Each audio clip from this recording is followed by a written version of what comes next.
In homeopathy, there's a lot of do's and don'ts, and I just want to bust a few of those myths because they come up time and time again. I did have a patient once who treated her family with homeopathy all her life, and she went in for hospital for a medical procedure, and she astounded the surgical team, recovery team, by not needing any pain relief, any analgesics. After day one, she was just taking arnica. It wasn't a massive procedure, but nonetheless, it was still surgery. And then by day 4 or so, she was on full pain relief. And we got in touch and said, what's going on? Checked her prescription and went through everything. And the day before, she'd started drinking coffee. And the coffee did neutralise, for her, in that instance, her arnica, whether it knocked out the arnica or sensitised her nervous system. But she stopped the coffee and continued with her remedies and got back to the stage where she didn't need the allopathic pain relief anymore. I had a patient that came from Robert Davison. He treated this patient and told me the remedy,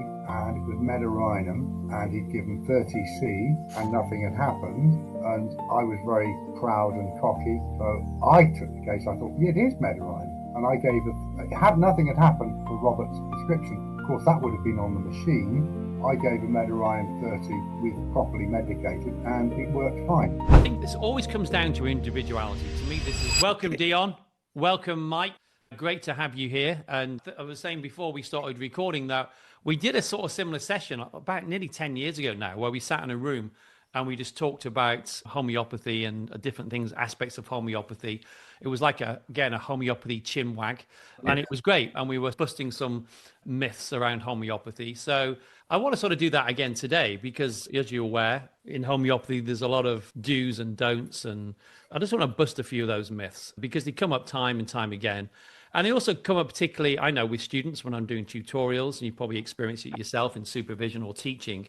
And I just remember when I was a student, there was so much fear around, so much fear back in the sort of like late 80s, early 90s, where classical homeopathy was very dominant. And it was like, I remember being told if you were taking a homeopathic remedy, if there was a coffee shop, you had to cross the road from the coffee shop in case the odor of the coffee would antidote the remedy. People were really big into that. And so we've got some questions here from the listeners, what some of the myths they would like us to discuss. So talking about remedies and antidoting remedies, the first question, this is for Mia, about taking coffee or menthol whilst taking remedies. So let's kick off. Dion, what's your opinion of that? It's often toothpaste, isn't it? And brushing your teeth with a menthol, isn't it? That's right, or with coffee. So that's a nice flavoured toothpaste. But I mean, it's widely spoken about that, yeah, you mustn't take your coffee or your mints or your minty toothpaste with treatment. But I don't say that to people, and I would say that the majority of us are absolutely fine. I know I can take my remedies and coffee and mint doesn't antidote it, but patients being the greatest teachers, and I think I mentioned this on the CHE Pro session we did recently. I did have a patient once who she treated her family with homeopathy all her life, and she went in for hospital for a medical procedure, and she astounded the surgical team, recovery team, by not needing any pain relief, any analgesics. After day one, she was just taking arnica. It wasn't a massive procedure, but nonetheless, it was still surgery. And then by day 4 or so, she was on full pain relief. And we got in touch and said, what's going on? Checked her prescription and went through everything. And the day before, she'd started drinking coffee. And the coffee did neutralise, for her, in that instance, her arnica, whether it knocked out the arnica or sensitised her nervous system. But she stopped the coffee and continued with her remedies and got back to the stage where she didn't need the allopathic pain relief anymore. So there's little snippets like that where certain people at certain times can be hypersensitive, and I do think that they can neutralise their dose. But I think it's very far and few between. And you mentioned the coffee shop and cross the street and things like that. I think it has to be, really sort of quite in your face quantities. And just to flip it the other way around, I've known friends, practitioners who have accidentally dosed themselves with remedies and they can't neutralize it. They're taking tiger balm and coffee and mints and camphor, and nothing knocks it out. So I think a well-chosen, well-indicated remedy would largely work through many of the antidoting factors. And it's mostly a scare story, but there is something there somewhere where hypersensitives or certain people will get knocked out by it. I think as well, it goes back to that individuality. So some people are sensitive, more sensitive than others. Again, I think, like I said, it's an individual response. That patient you just mentioned then, I would think first question would be, yes, she was on full pain relief. The arnica stopped working. But was it that she needed a higher dose of arnica, like an increase in the potency? But then you said about the coffee, that she stopped drinking coffee, then she was on the same potency and it started to work again. Exactly So, right. yeah. So it's really, I think it's always comes down to individuality. To me, this is one of the cornerstones of homeopathy. We talk about it all the time. It's what differentiates us from other types of treatment, that it's very individual. So if it's an individual person needs an individual remedy for their condition, then surely it's got to be individual according to the case at the time. Yeah, I very much think that. It's like Margaret Tyler. I always remember this as a student reading Margaret Tyler, lycopodium in homeopathic drug pictures. She says, never give lycopodium 200C. Never open a case or give lycopodium 200C. I don't know if you remember that. I do, and I think the origin of that story, I remember Robin Murphy talking about this, and if memory serves me, it was Pierre Schmidt, the homeopath. Was it? Schmidt opened a case with lycopodium 200, yeah, and then wrote in an article, I won't open a case with lycopodium 200 again. And then suddenly, not suddenly, but over time, everyone's going, we must never open a case with lycopodium 200. Yeah. And it's similar to the saying, never start a case with a no-sode. Yeah. But what if it's the indicated remedy? Of course we do. And again, and it goes back to that thing of, he probably had a case of a guy with a dodgy liver, give lycopodium 200. Exactly. He aggravated, but then he's saying that, but it's very allopathic. What do you think, Mike, about that? Oh, I think there's a few bits. I have seen some antidoting from dentistry, whatever that's to do with. But the idea that a cup of coffee, either homeopathy is powerful, which it is, in a very particular way, or it's not. And the idea that you have a polo mint or something, and you antidote the effects of rheumatoid just seems a bit mad to me. But I would concur that I don't worry about antidoting or anything like that. I've seen it as I said, I've seen a couple of cases of dentistry. I've seen it in cases of allopathic medicine very occasionally, but overall, I think it's overrated as a concept. As you say, other remedies antidoting, I've even found that not to be the case. It's like causticum and phosphorus. I've used it. As long as you're careful, I always double check to see it's indicated. It seems to be fine.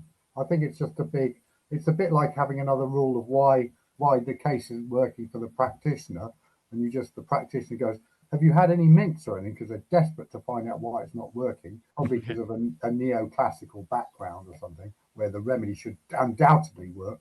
But have you had any mint chutney in your curry or anything like that? To look for a reason why the remedy might not be working. I think it's more around that. But overall, I would just it's not a thing I've registered particularly, but I wouldn't be averse to seeing it if it happens. No. So again, back to what we're saying, it's bound to be individual. So there is cases, obviously, but it's not. I think the thing is, the myth busting here is it's not a rule. It's not a principle. It's not a principle to say that remedies will always be antidoted if you have mint toothpaste or menthol or coffee. I ran a mother and baby clinic for many years in London, and I remember when I first started out, and I was like, trying to have a clean mouth, don't do it 20 minutes before brushing. And then the parents used to look at me like, are you joking? There's no way they could. Obviously the kids weren't drinking coffee. Parents probably were. But you just couldn't. It wasn't workable. So I just said, look, take that. Don't worry about it. And guess what? It still worked. Yeah. So I don't think remedies are as fragile as we think, personally. No. And I think we can get really into that. But then we've all got our things about remedies. I won't have remedies near a mobile phone, for example, or I won't put them through an X-ray. Whereas Emma, my wife, she will put them through. She says, of course they work. And she puts them through the X-ray at the airport. And I'm like, oh my God. And guess what? They still work. But I have that in my head that I've got me no-nos. What are your no-nos about things near remedies or storage of remedies? Not too much whiskey. Tell them not to drink loads of whiskey or rum or cocaine and things like that just before taking a remedy. It would be a bit silly. Yeah, okay. Now, how do we practice in France? How do practitioners work in France and Spain and Italy, where they drink coffee? What are you going to do? Take them off coffee? It's like taking Italian. I'd say you can't have spaghetti. It'd be crazy. We'd be done for. Yeah. It goes back to that point, what Dion's saying, that actually the remedies work through these things. I mean, Yeah. again, I used to work in a drug and alcohol project, and they were drinking gallons of coffee. It's like people weren't drinking, now they're drinking, smoking, and the remedies still went through. But that's the same with when they're taking people taking lots of medication. The remedies still can work through the medication. Yeah. So again, it's very individual, isn't it? About their vital force, the individuality of that. Yeah. What about you with storage with your remedies, Dion? Do you have any weird, peculiar things about storage? And not really, and I don't mind them going through the X-ray at the airport either. So I'm not personally too bothered about that. And I suppose I don't keep them anywhere near mobile phones, but got Wi-Fi in the house, so it's all there anyway, really. Yeah. But So would you keep your remedies next to the Wi-Fi router? I don't, No, but but I'm saying, yeah, I'm not saying would you do it out of choice, but would I you? can change it right now if you want. But Because I know it's like I said, it's that thing about electromagnetic stress or things Yeah. like that. no, not really. No. No, I think that Sunlight, well, like in okay. sunlight. Okay, this is going to take us into a different subject now, but related. And that is here's a good one for us: machine-made remedies versus pharmacy remedies. Well, this came up as a question, so I'm glad you brought this up. This is a question that was sent in. One of the listeners sent this in. So yes, let's talk about that. Yeah. Okay. Personally, I'm a big advocate of pharmacy-made remedies for a number of reasons. Tell me your top 3 reasons, Dion. Top 3. I think they're stronger. I think they last longer. And I think they work better. And I don't need any more than those reasons to go for that pharmacy-made remedy over a machine-made remedy. Yeah. I've got friends and colleagues who use machines and get results, but all of them that I'm thinking of right now, all of them say you can't just make up your remedy stock and store them. You've got to make them straight away and use them soon because they tend to fade over time. So I'm thinking of straight away, that means they're not as good then if they fade away over time, because I know that the remedies that we make that are made in the pharmacy can last, despite the dates on them, they can last decades. And to talk about Robin again, I remember him coming over and having Kent's. He had some from Kent's. exactly grafted some of old Kent's remedies. Yeah, he did. And they were still working. So I think that when we come to this question of neutralization of remedies, by extrapolation, what we're talking about, the machine-made ones must be knocked out quicker if they don't store as long. So therefore, potentially, they're more fragile to the impacts of EMFs or X-rays. But I am firmly in the camp of the pharmacies. The other reason is if we all bought machines and the pharmacies went out of business, that would be absolutely awful for us. But even like I said, It'd be awful for the it'd be awful for the pharmacists, wouldn't it? it would be awful for pharmacies, but the knock-on effect for us would, yeah, well, yeah, it would have be an impact. absolutely. Yeah. Absolutely. Can I come back at that and bust that myth? Go for it. So for 7 years, I used a machine, solely used a machine, right? Yeah. So when we were at college, we bought a machine with our class. And, Robert Davison. For people who don't know Robert Davison, he was a big figure in homeopathy in the UK. All 3 of us trained under Robert. And so what we did, we had this remedy machine and we would take turns every week. Somebody else would have the machine and we'd get sat like in a bottle and we'd make up remedies on the machine. Okay. Yeah. So we were doing exactly what you say don't do. We started to build up our remedy stock. And so I used to have all these remedies. And for 7 years of my practice, I used the machine. That's all I did all day long was using the machine. And it worked. No question about it. I went into hospitals. But, you get hospital visits and when you have to treat people in hospital. And I'd go and make the remedies up I'd go to the chapel to make the remedies up in the machine and give them to the patient. And they worked. So I know they work. And I remember I came down with the flu. And I was starting to feel achy and sore and all different things. Really stiffness in my joints. And I was looking, I thought, I didn't have a machine with me. I think I left it at the clinic, so I'm at home. And all I had at home was these machine-made remedies that I'd made 10 years previously. So I thought, I need some Rustox. And I had Rustox 30. And I thought, these are made on the machine. And I remember having a conversation with Robin about machine-made remedies. And he said that he didn't think there was as strong as pharmacy. So I thought, I need to take more of it then and take it more often. So I started taking this Rustox, because it fitted my symptoms, like every 5 to 10 minutes, right? I'm taking Rustox. After about an hour and a half, I'd say, probably 2 hours, I started getting really itchy on my hands and my feet, getting really itchy, right? I thought, that's weird. carry on taking the Rostocks. And I started coming out with these little blisters on my hands and my feet. And I thought, geez, suddenly dawned on me, I'm taking too much Rostocks. So I stopped taking it, and the symptoms dissipated within half an hour. So that's my myth busting of these remedies. That was 10 years I hadn't used these remedies. I had them in the bottom of the cupboard. For me, that was, well, hang on a minute. That was I was starting to prove the remedy. Yeah. Because I was taking it so much. So what do you think of that, guys? You shouldn't have done it in the chapel. You shouldn't have done it in the chapel. What happened to the flu symptoms? Yeah, I got better. I can't remember all the details. A long time ago now, probably 20 years ago. But yeah, that dissipates. I felt better and it dissipated. I think I was taking too much of it. I was proving it. And yeah, it sounds that way. Yeah, exactly. So that was a real shocker for me. And then what was after that event, I slowly decided actually I've been 7 years on a machine. I wanted to do 7 years without a machine. And I started using the pharmacy remedies. So I like pharmacy remedies. I agree with you, Dion. I like to support the pharmacies.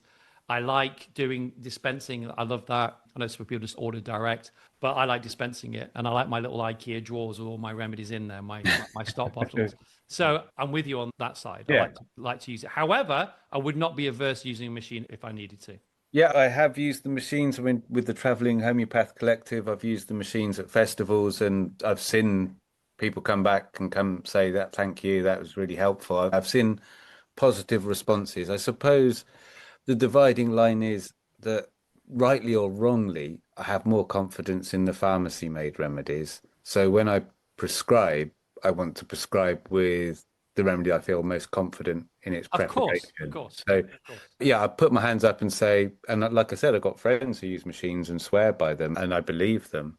But maybe it's back to individuality. For me, as an individual, I have biggest confidence in the pharmacy-made products over the machine ones, which I know, like you just said, it worked for you, and I've seen it work for others, and I've seen it work for prescriptions I've given. So it's back to the individual, like now, to the individual practitioner again. So again, this is the theme. And I have to say, what do you think, Mike? I was just going to say, naming the great and mighty, I remember quite early on, I had a patient that came from Robert Davison. He treated this patient and told me the remedy, and it was Medorrhinum, and he'd given 30C and nothing had happened. And I was very proud and cocky. So I took the case. I thought, yeah, it is Medorrhinum. And I gave nothing had happened for Robert's prescription. Of course, that would have been on the machine. I gave a Medorrhinum 30 with properly medicated, and it worked fine. So that was my lesson in that. But like Dion, I've worked at the alternative fear and so on, and yeah, it seems to work. But yeah, I absolutely think it's not as strong as the pharmacy. Yeah. Did you know Robert had made it on a machine, or was that you just? No, I think she said it was. Okay. Yeah. So she said it was the patient. Yeah. Yeah. Okay. It's interesting, isn't it? It's interesting. Yeah, but like you say, it's individual, isn't it? Some people will do great on it, other people won't. Okay. So I think we can safely say it works. They definitely work. Yeah. But it's more of a personal, individual preference of the practitioner, whether to use machine remedies or whether to use pharmacy. Yeah. Okay. So another question here: can homeopathy harm people? Can it do harm on people? So, do you want to start with that one, Mike? What's your opinion of that? Can homeopathy do harm? I think no. I don't think it can.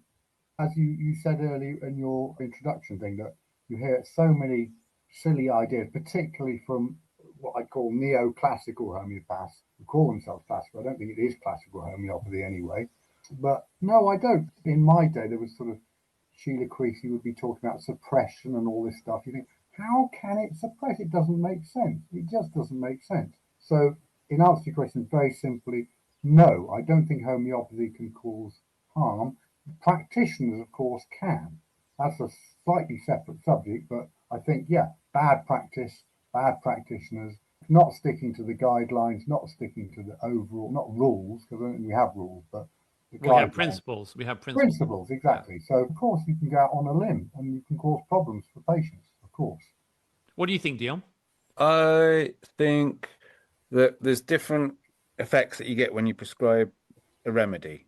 And if that individual's sensitive and you give the potency either too high or too low, they can aggravate.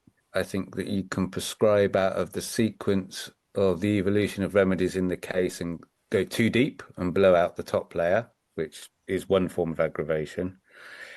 And I think that we get hypersensitives who can just prove everything and frankly can often be better off doing herbal treatments, TCM or acupuncture for a little bit because they're just too hypersensitive to the potencies. So I think, but all of these that I'm mentioning are short term and their intensification of symptoms or the reappearance of symptoms that are back in the timeline, and it's all very transient and fleeting. So for all of these, absolutely no harm whatsoever. I think that if you take a case, prescribe a remedy, and it doesn't suit an individual, 9 times out of 10, they stop taking it. They email and say, it's not as good as your last prescription for me. I don't feel good on this, or it doesn't feel right. And then we reassess and represcribe. And the human error always creeps in. No, nobody's 100%. Nothing's 100%. But I think theoretically, if somebody took a remedy and it strongly disagreed with them, so they get disturbances, mentals, generals, and local symptoms, and they were not conscious enough to think this doesn't suit me, but I think, no, I'm just going to keep going because I've been told to. And then I think if the prescriber assessed that and said, okay, the analysis is nothing's better, everything's worse, great, repeat prescription. Yeah. I think if you did that for anything like 6 months to 2 or 3 years, you could potentially go towards the idea of an ultimate proving where you would turn irritation and inflammation into possibly a more pathological state. But the bottom line here is you'd need a person who's stupid enough to keep taking it and a practitioner who's stupid enough to keep prescribing it. And then the passage of time of probably not less than a year. Maybe nobody's done it, but maybe then you could push approving from sensation, modalities, and inflammation into actual physical pathology. But I don't see how we would get there by being sensible practitioners and patients being aware of their own body and health. Yeah. So basically, what you're saying is continuous taking of the remedy.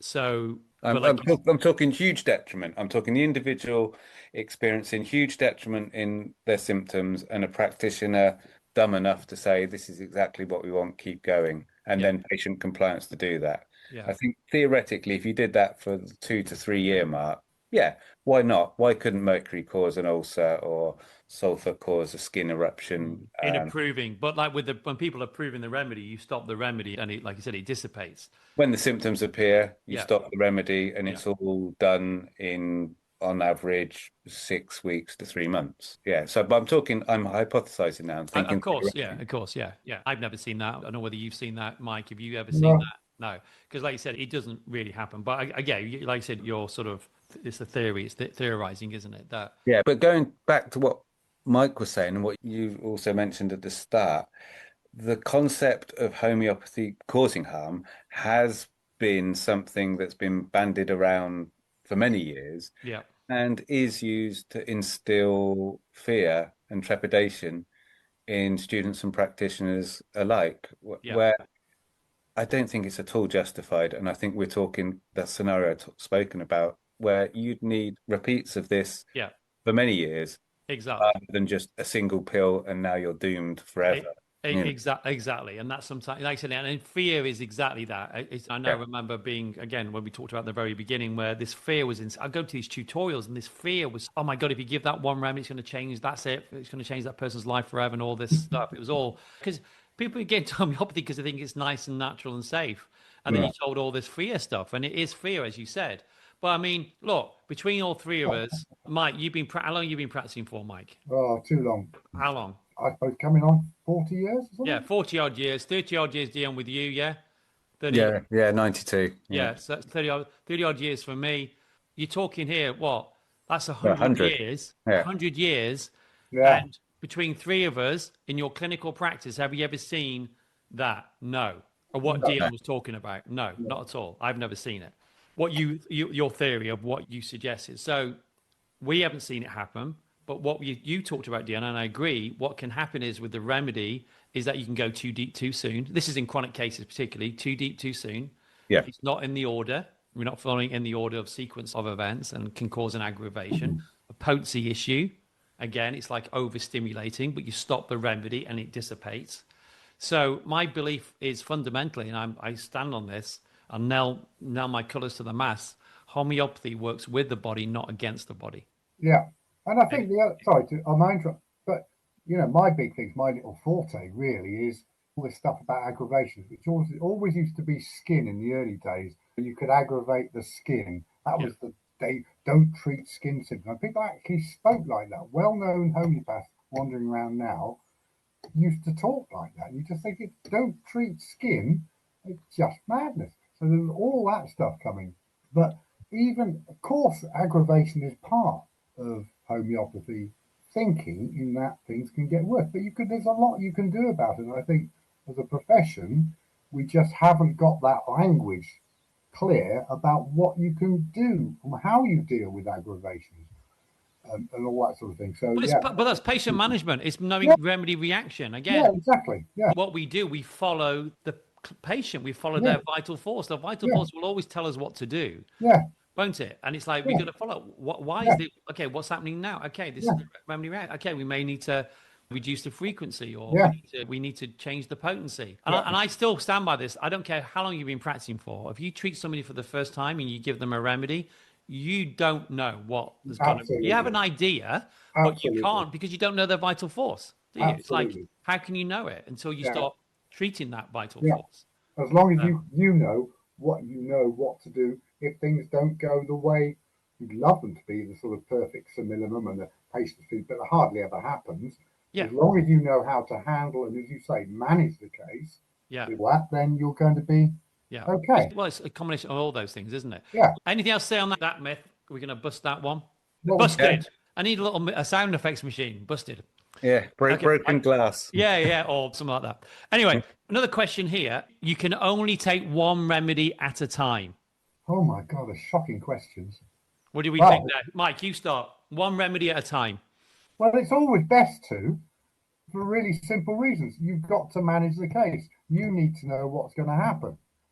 And if you know the remedy you're giving, you have some sort of picture of what might happen, whether it's within the picture of the remedy or not, you've got more control over the case. You go to these sort of things where there are like 20 remedies, like the Narayani stuff, isn't it? Yeah. I found there's loads of them, high potency often. Doesn't have to be Narayani, it can be anything. How do you know what's causing what effect to the patient? I've done it in my early days. I, used to give combinations. I think it was probably Robert Davidson or Ken Metzon's 3 for rheumatism, and they work really well.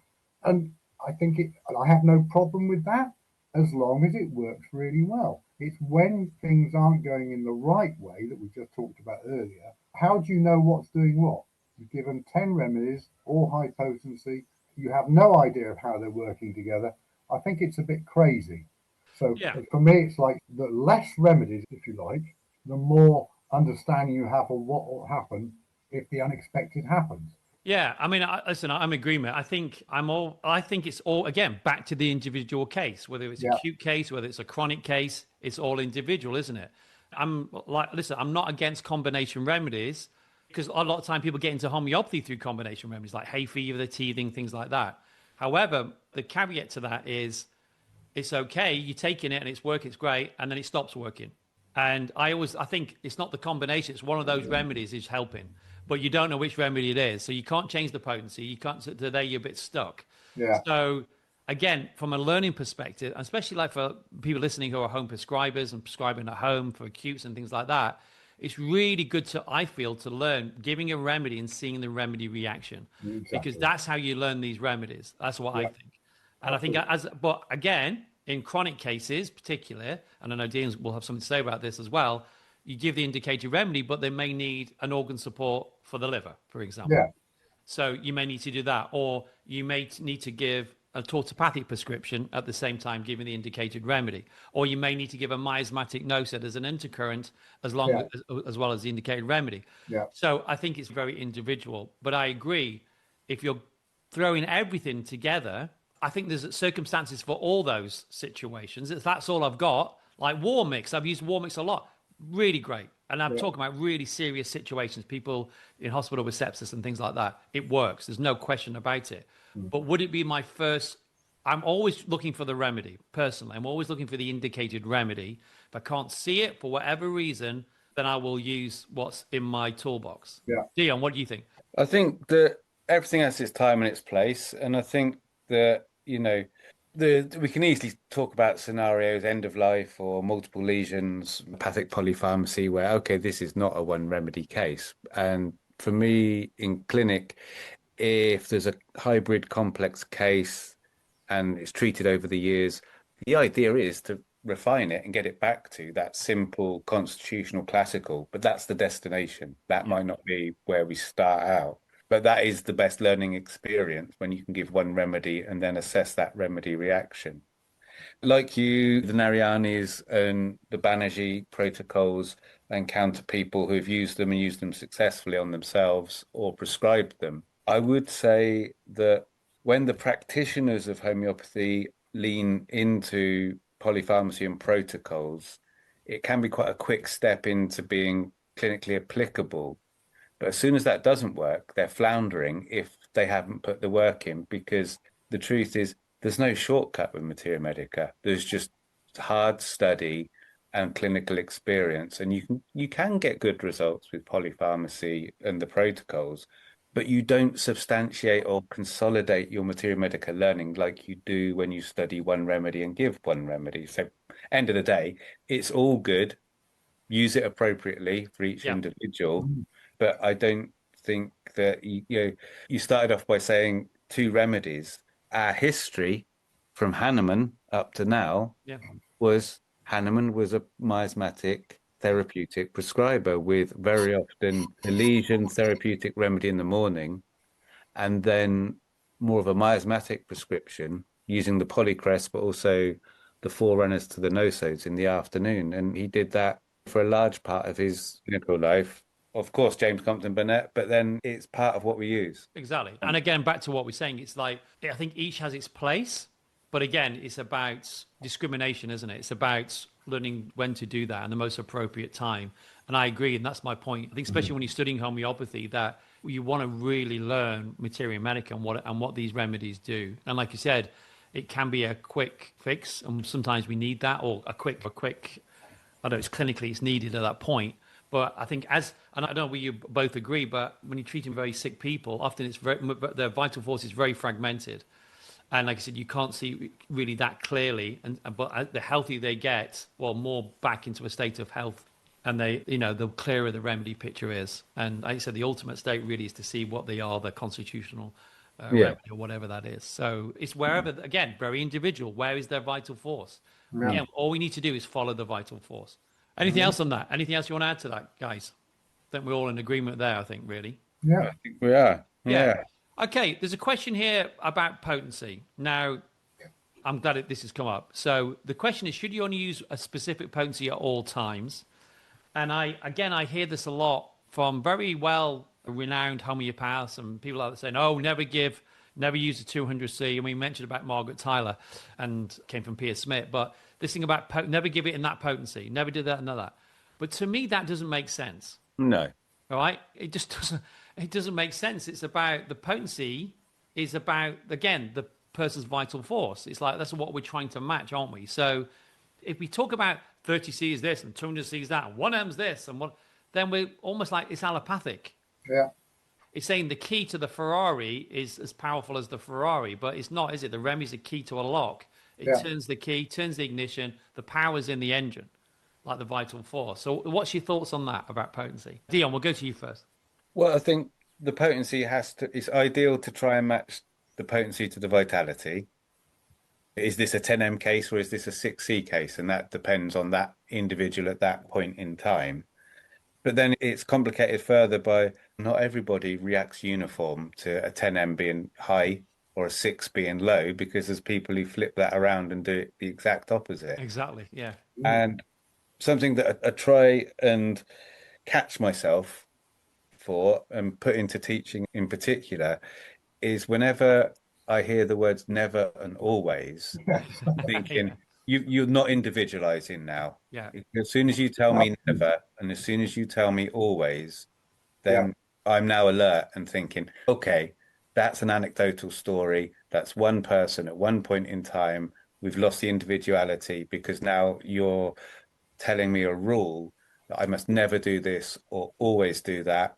And I'm not really interested, but I listen to your anecdotal story, but I know that's not a clinical audit of X amount of patients with this remedies and these potencies because it's randomized. It's different. It depends on the vitality. Exactly, exactly. I always remember this working with a craniosacral therapist. There was some research done at the Westminster University with homeopathy and cranial workers. And so what would happen is they would say it was their patient. I would treat them homeopathically. I'd take the case and decide what remedy I was going to give them. And then we had a third person. So I'd select what remedies I thought in all different, say 3 remedies I thought maybe this person needed in all different potencies, 6C, 30C, 200, 1N, 10M. And then the cranial sacred therapist would have on the head, and they'd be connecting with their what we call the vital force. They call it what do they call it? The breath, the tide. And so I give the remedy, say with CPS6E, give that. The cranial sacred therapist doesn't know what they're getting. The patient doesn't know but they would hold it on the chest, on the couch, lay on the couch, having cranial. And the cranial sacred therapist would then feel the action of the remedy by just holding it on their vital force. It was incredible. And so I'd given 6C, and they would say, no, don't really feel anything at all, nothing really going on. Okay, I'll try the next potency, maybe a 30, whatever. Yeah, I'm starting to feel some now, and I can feel it. And then you try it on a 1M, no, nothing at all. Then you try on a 200, oh yeah, I can really feel this action on this. And then I would go into the next remedy, try this one. Oh, no, not really anything. On a 10M, I try the 10M, because we're led to believe that 10M is really strong. Nothing at all. No, not nothing at all. Then you give them the 6C and they go, oh my God, this is really, I can really feel this in the uterine area and it's really going down.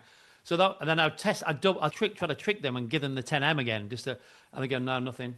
You don't feel anything. Remember, they don't know what I'm giving to the patient to hold. So it really taught me a lot about actually potency. We can't think of it as an allopathic way of thinking. It's not about.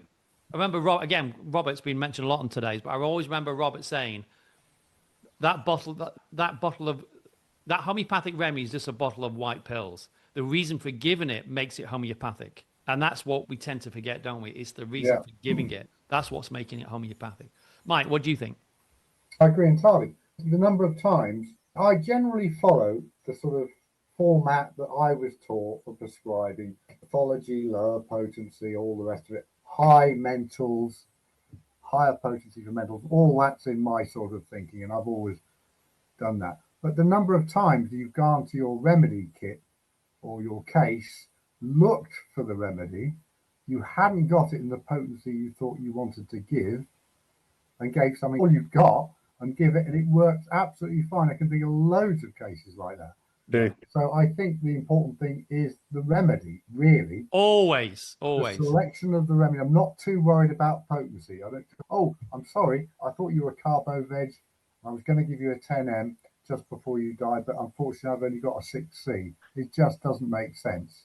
So it's fine tuning. For me, potency is fine tuning. I always think of it like tuning in a radio. Yeah. The remedy has got to be the number one thing. Like cures like. It's got to be the right remedy, isn't it, in that match? Yeah. First principle of homeopathy. But the potency is the tuning in. Yeah. And this is why I know you're a big fan as well, Dion, of LM potencies. Because I feel with LM potencies, they're so flexible, either the frequency or the succussion I love LM potencies because I feel you can really finely tune with LMs. And I always start on LM1. I don't know why people start on LM6s. I'm quite a simple bloke. I like to start on number 1. Yeah. And I rarely probably go beyond an LM3, but I've had people on LMs, I don't know whether you have, Dean, as well, like for a year, 18 months on beautiful cases, just really gentle, really lovely. And I tend to find that when you ask people, they get really connected to taking it as well and the succussion.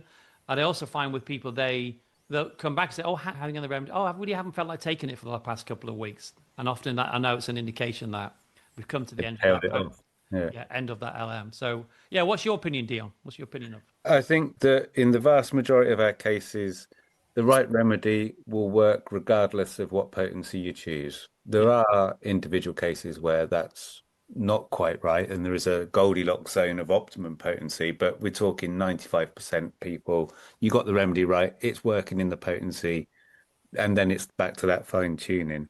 I think that also it's just worth noting that Hahnemann experimented with this. He wrote to all the journals and suggested that the homeopaths in Germany all use 30C for 1 year, and then we'll collate all the details and the data and get a handle on the potency idea. And a true scientific brain, of course, that'd be fantastic, but it wasn't workable because the homeopaths weren't going to limit themselves to 30s. So he did. Sorry, Dion. He proposed this, did he? Yeah, he proposed that everyone use 30C for 1 Wow. year, and then we Wow. collect the data and crack Yeah. the potency issue. He also did experiments with optimum potencies for different remedies. So 24C for sulfur, 9C for capsicum. I'm going off my memory now, so it Yeah. might not be 100% right. And in both these experiments, he realized it's a cul-de-sac. This isn't, so therefore I drop it. True scientific brain. My hypothesis is no, it doesn't work. Forget it. So he threw that out. And it is back to the individualization of the potency to the vitality of the individual. Absolutely. But like Mike says, you go to your remedy box, you wanted a 30, you've only got a 1M. If it's the right remedy, it's going to be working. Absolutely. And then you can refine that other aspect later. Exactly. I remember that I had a case like that. Lady, she had a terrible bereavement, and she phoned me. And if I had a choice, I would have given her Ignatia 200 or whatever because she was in a real state. I said, "Have you got any Ignatia at home?" She said, "Yeah, I have." I said, do you know what potency it is?" She went and looked, got it from the cupboard, and it was a 6C.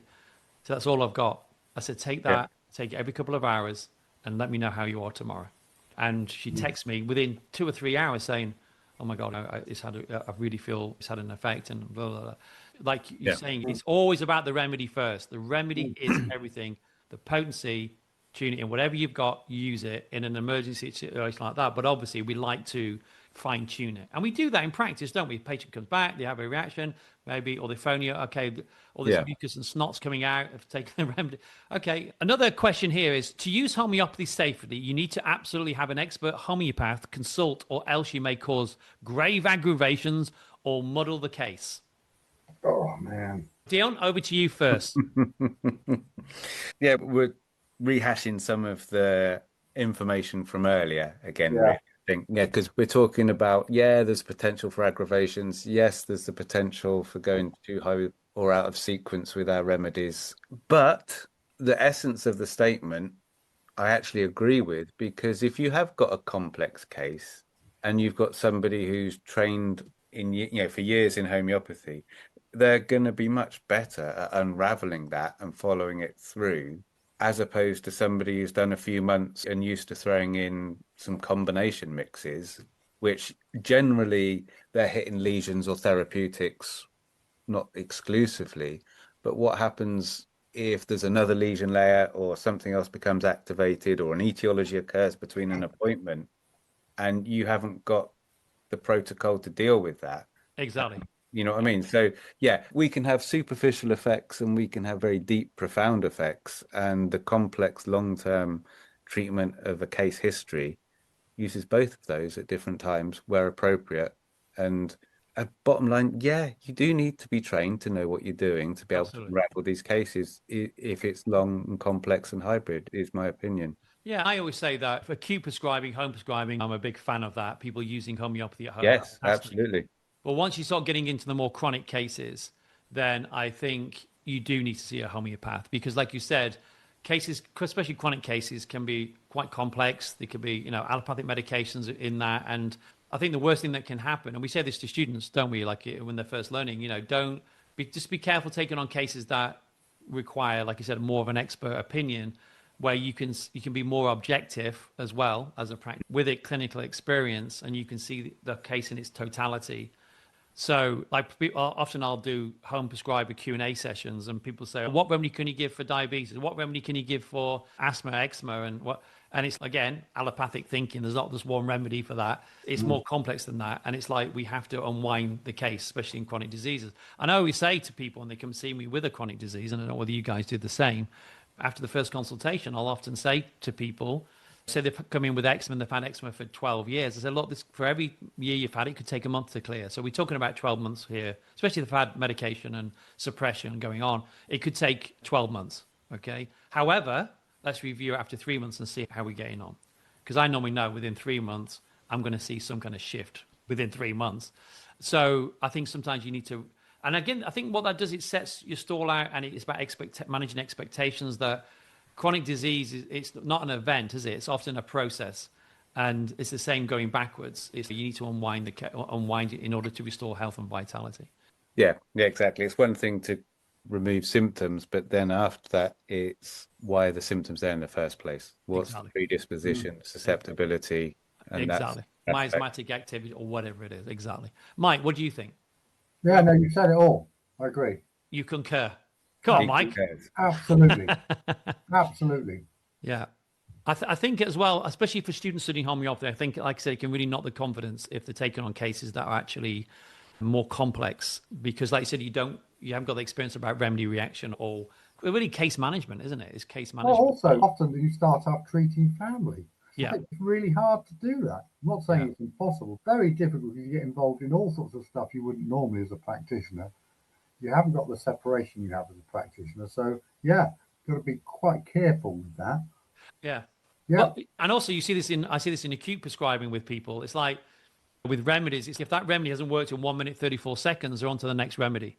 Because you've lost your objectivity, especially a family member. Yeah. It's like you're just going from 1 minute to remedy. It's, whoa, hang on a minute. Now, if you speak to a practitioner, often what happens is, give pulsatilla, give it 30C, give it twice a day, and let me know how you get on in a couple of days. Yeah. Because they've got that experience. It's a cough, it's a cold, whatever. Sometimes the body, I think homeopathy, like a bell curve, I think it makes it more efficient, the acute, but you still got to go through that beginning, middle, and end with the acute. Yeah. You're still got to do it, but it'll do it, I think, more efficiently around that. 100%. Actually, just on that, you're talking about qualified homeopaths and people like that. Let's just talk a little bit about homeopathic education. There's different schools out there, and Mike, you run a school, and obviously I run a school. And what do you think needs to be in an education? Or what do you think people need to learn to become a competent homeopathic practitioner? Mike? Keep that right to the last, don't you? Yes. Probably the biggest question we've been asked. The principles of homeopathy. And I'll say professionalism is a funny word, but by that I mean knowing your limitations, knowing what you know, and also knowing, just as important, what you don't know. Well, that's where we get into muddy waters with this stuff.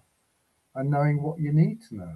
And what you need to know is defined by the institution, the college, the teachers. And it's for the college to decide what, to some extent, and this is a broad church, but what students need to learn, what the principles are. That's where we get into muddy waters, because there's so much disagreement about what should be taught and what is homeopathy, what is not homeopathy. It gets really confusing. But essentially, at the top of it all is safety, patient safety, and adhering to those basic principles that homeopathy is. Yeah.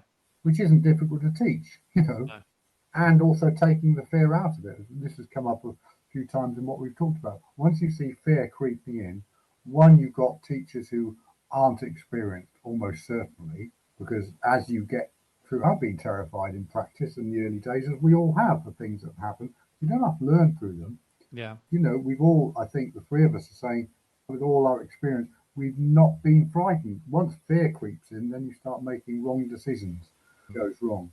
But yeah, the basic homeopathy, the principles of homeopathy, not difficult to teach or difficult to learn, agree that it's safe, very effective. I'm the only one who doesn't run the school of homeopathy. But you've taught extensively. Yeah, I'm not going to. I'd have to disagree with Mike when he says it's not difficult to teach. I think it is a skill to be able to engage a class and pass on what could be very exciting, but also very dry information, because part of it is just hard work. It's a complex medical system. It's not, here's 20 drugs or 50 drugs, you're fine, off you go. It's thousands and thousands. It's vast. But I'm dodging the answer here. I think there's three things.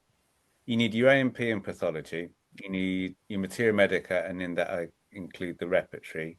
and then you need your philosophy, and in that include the case taking. And I think when you've got those three things taught by different people and taught well, then after a number of years, you would now have a student who can start their clinical training when they've got that foundation, and then they're guided through that. And yeah, it's something that just takes years. It takes years to accumulate that information, and it takes a number of years to actually put that information into practice and see the results clinically, and then steer those complex cases over time. Yeah, it's like you said, it's the basics, isn't it? I think the philosophy informs your case taking, doesn't it? It informs your case taking, it informs all aspects. The anatomy, physiology, like you said, you need to have that understanding. You need to have that understanding of the body, and then then your materia medica hangs off that as well, doesn't it? So if you're learning about the cardiovascular system, then it's good to know about the heart remedies like lacuses or the organ support like critigas or whatever the remedies are. I always say you become a homeopath. It's a becoming. It's different than just learning facts. Like you do learn facts, well, Israel, whatever. Yeah, There's more to that. It's an art and it's a science, isn't it? And I think very much. And yeah, and that's the case taking, isn't it? Because that's the case taking. you're talking to people and they might be anxious or scared or fearful, they might be dying. Yeah. And you've got to learn how to have a safe connection and good communication with people who are in really quite precarious situations. Yeah. And I don't think you can effectively do that from a purely academic perspective. You have to have humanity, you have to have sympathy, empathy, and hope. You have to have those things to manage cases. Yeah, and I think that I was talking to a doctor about this the other day and saying that we've lost the art of the bedside manner. That we've lost that art of in medicine. You said we're just just prescribing drugs, and we've lost that. And I think that's part of the becoming a homeopath, isn't it? That's the art. That's the side that but we need both. We need science and we need the art. Because like I said, in a consultation, things will shift within a consultation, just a conversation. But yeah, I agree 100%. And I think that bedside manner, and particularly if you read some of the older homeopaths, especially Ellis Barker, from my own biased, prejudiced opinion, from friends who are medics, they're in the paradigm of allopathic polypharmacy. That's what we're doing. And of course, they can do wonderful things, particularly for trauma and emergency. But long-term chronic disease, they're helping their patients survive longer, not necessarily with really quality time. Whereas with homeopathy, we can see absolutely wonderful things over time. And I do think that cultivates a good bedside manner where you think, I've seen this before. I know it's likely to take 2 years or 3 years, but I've seen these results come through and I've seen these cases optimized. And now you can have the reassurance that a bedside manner will give to somebody because you've seen the results. And I can't say that allopathy follows that trajectory because they're not as good as us. Well, I always say it's like a scale. If I'm in a car accident, the first place I want to be is a hospital. I'll be taking arnica if I'm conscious, and that doesn't happen to me. But if I've got a chronic disease, I'm going to look at other ways to get my body to heal itself before I go down the allopathic route. And I think it's like that, isn't it? Because emergency medicine, phenomenal. I've seen it firsthand. It's amazing. However, it's about a scale and it's about choice. Yeah. And back to that whole, it's a paradigm shift, isn't it? It's all that healing wisdom you're ever going to need is within you. And we've just got to tap into that. And I think when, like you said, from clinical experience as well, you're coming from a place of certainty. And it's something that's very quiet, but it's people feel that certainty when you have treated many cases. Yeah. And this is back to like skeptics, isn't it? Same thing with skeptics. Like, I'm sure all three of us, like you hear skeptics saying, oh, homeopathy doesn't work, or you're at a party and they're saying homeopathy's a load of rubbish. And it's like them saying the sky's pink, or sometimes it can be pink. The sky's green or the grass is blue. Because from clinical experience, it's like you can't really comprehend really what they're saying because it doesn't even make sense. So I think clinical experience is above all, and I think that's part of becoming the homeopath, isn't it? You've got to see cases, you've got to see that. I think it's really the whole bedside manner thing is really interesting. What that means, what it means. You can watch students as I'm taking cases, watch practitioners taking it, and there's this thing that happens because the person knows what they're doing. Imparts a kind of energy to the case itself, to the patient. I just think that's such a fascinating area. I remember Ken Metzen once saying to me, what's the point of homeopathy and all this? What do you do for the patient? What are you looking for? And I waffled on about miasms and all the rest of it. And he just said, just remember, always make the patient feel better when they walk out of your consulting room and when they walk in. It sounds so simple, but actually it's such good advice. It's great advice. It's such good advice because it's about your case taking, it's all around that, your knowledge, your materia medica, instilling the confidence, the sense of, you know, just say, getting someone to feel that there's hope. All those things come into that, make the patient feel better when they walk out, when they came in. I think as well, it's about listening. We can't think and listen at the same time. To be truly present with somebody, you have to be present to deeply listen. And I think, again, that's the subtle art, isn't it, of case taking. Yeah. And we can't ever forget that. Yeah. No. Well, listen, gentlemen, it's been a pleasure. We could talk all night. We've answered a lot of questions here. I'd like to thank you. We've got to do this again sometime. I think it was great. And thank you. Thank you, Mr. Dion Tabrett, and thank you, Mr. Mike Bridger. Thank you. Thank you, everybody, of listening to this episode. So, until we meet again. Take care.